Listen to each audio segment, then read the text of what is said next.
Video dari Brigade Korps Marinir ke-40 tentang realitas dan medan tempat operasi dilakukan untuk membersihkan posisi Ukraina di dekat Vuhledar. Ramai beredar di media sosial Telegram pada Selasa 7 Februari 2023. Tidak ada yang istimewa atau rahasia dalam taktik ini. Setelah pekerjaan artileri, kelompok penyerang dengan kendaraan tempur infanteri di bawah penutup tank dimajukan ke posisi yang diduga sebagai angkatan bersenjata Ukraina. Biasanya satu tank maju dan beberapa lainnya memantau situasi dan menutupinya dengan api dari sayap. Melewati pendaratan, tank dan kendaraan tempur infanteri setelah koreksi dari drone terlebih dahulu melepaskan tembakan ke semua semak, lubang dan parit yang mencurigakan. Secara bertahap menurunkan infanteri yang membersihkan posisi dan mengkonsolidasikannya. Di sini keunggulan BMP-3 yang tidak diragukan memanifestasikan dengan adanya senjata 100 mm yang memungkinkan untuk menembak posisi musuh dari jarak dekat hampir setara dengan tank. Merupakan ciri khas bahwa tentara musuh dalam posisi seringkali tidak memiliki senjata anti-tank yang cukup. Oleh karena itu, saat melihat kendaraan lapis baja mereka sering ketakutan, bersembunyi di galian atau bahkan mundur.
Rusia sendiri mengklaim secara total sejak awal operasi militer khusus telah menghancurkan 382 pesawat Ukraina, 206 helikopter, 3027 kendaraan udara tak berawak, 403 sistem rudal anti pesawat, 7.759 tank dan kendaraan tempur lapis baja lainnya.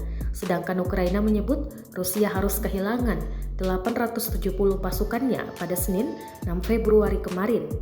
Total pasukan Kremlin yang dieliminir sebanyak 132.160.